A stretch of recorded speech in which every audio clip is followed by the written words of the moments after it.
Haut dans les montagnes de Papouasie, en Indonésie, se trouve une terre enveloppée de brume et de mystère. C'est la vallée de Baliem, foyer du peuple Dani. Pendant des siècles, les Dani ont vécu dans ce paradis isolé, leur vie profondément liée au rythme de la nature.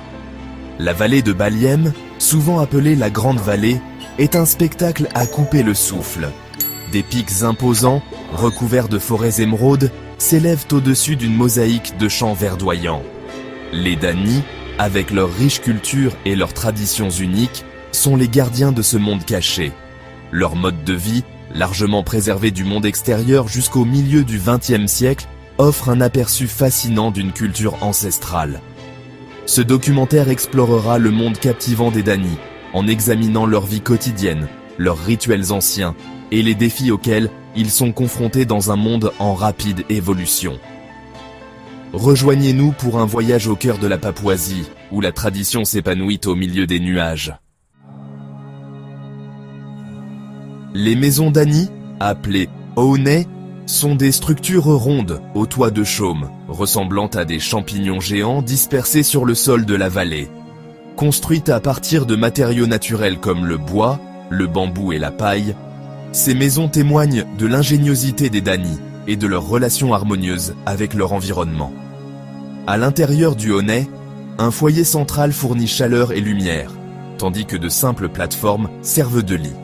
Les hommes et les femmes vivent dans des Ouneh séparés, reflétant la division traditionnelle du travail au sein de la société Dani.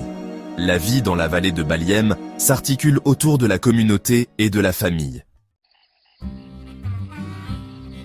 Les Dani sont des agriculteurs habiles, cultivant la patate douce comme principale culture. Le sol volcanique fertile de la vallée de Baliem produit une abondance de cette racine féculente, qui constitue la base de leur alimentation. En plus des patates douces, les Dani cultivent une variété d'autres cultures, notamment des bananes, du taro et des haricots. Ils élèvent également des porcs, qui sont très appréciés et jouent un rôle important dans leur vie sociale et cérémonielle. Le régime alimentaire des Dani, bien que simple, est riche en nutriments et leur fournit la subsistance dont ils ont besoin pour leur mode de vie actif. Les vêtements traditionnels. Dani sont à la fois pratiques et symboliques. Les hommes portent généralement un koteka, une gaine pénienne faite de courges séchées, tandis que les femmes portent des jupes d'herbe appelées wa. Ces vêtements minimalistes reflètent l'approche pragmatique des Dani face à la vie sous un climat tropical. Cependant, ils se partent également de coiffes, de colliers et de peintures corporelles élaborées, en particulier lors des cérémonies et des festivals. Ces ornements, souvent faits de plumes, de coquillages et de défenses de porc, symbolisent le statut, l'affiliation clanique et les réalisations personnelles. Section 5. Honorer les ancêtres. Un regard sur les rites funéraires des Dani. La mort n'est pas perçue comme une fin, mais comme une transition dans la culture Dani. Ils croient aux esprits de leurs ancêtres et les honorent par des rituels élaborés.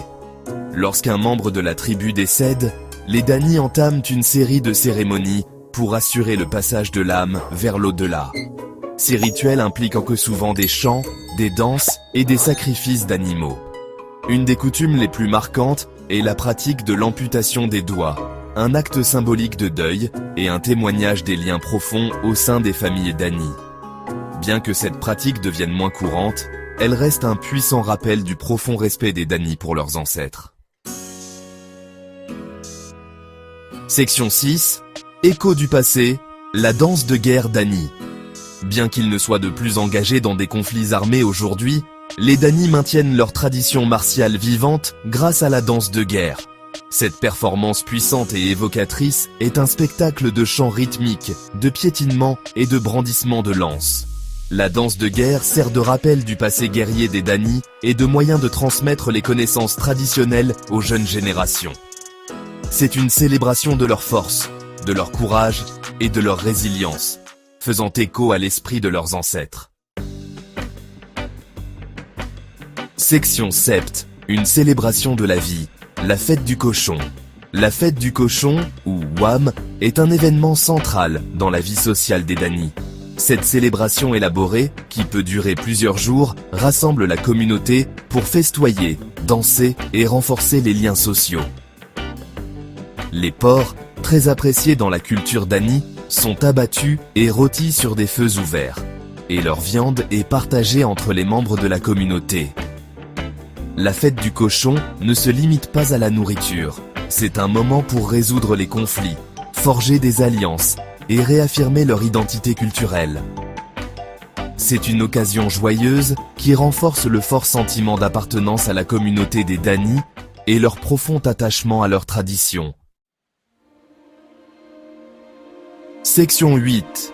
Les esprits dans l'air, la magie dans la terre. La vision du monde des Dani est profondément enracinée dans l'animisme, un système de croyance qui voit des esprits habiter le monde naturel. Ils croient que tout, des montagnes aux rivières en passant par les arbres, possède un esprit. Ce lien profond avec la nature est évident dans leur vie quotidienne, leurs rituels et leur art. Les chamans, ou chefs spirituels, jouent un rôle crucial dans la société Dani, agissant comme intermédiaires entre les royaumes physiques et spirituels. Ils effectuent des cérémonies de guérison, interprètent les rêves et communiquent avec les esprits pour assurer le bien-être de la communauté. Section 9. Les Dani dans le monde moderne. Un équilibre délicat. Au cours des dernières décennies, le monde extérieur a inévitablement empiété sur l'existence isolée des Dani. L'arrivée de missionnaires, de touristes et de programmes gouvernementaux a apporté des changements importants à leur mode de vie. Si les Dani accueillent favorablement les avantages de la modernisation, tels que l'amélioration des soins de santé et de l'éducation, ils sont également conscients des menaces qu'elles représentent pour leur patrimoine culturel. L'attrait du monde moderne, avec ses progrès technologiques et ses biens de consommation, peut être tentant, en particulier pour la jeune génération. Cependant, les Dani sont déterminés à préserver leurs traditions et à les transmettre aux générations futures. Ils s'efforcent de trouver un équilibre en adoptant les aspects positifs de la modernité tout en préservant leur identité culturelle. L'avenir du peuple Dani réside dans la gestion de cet équilibre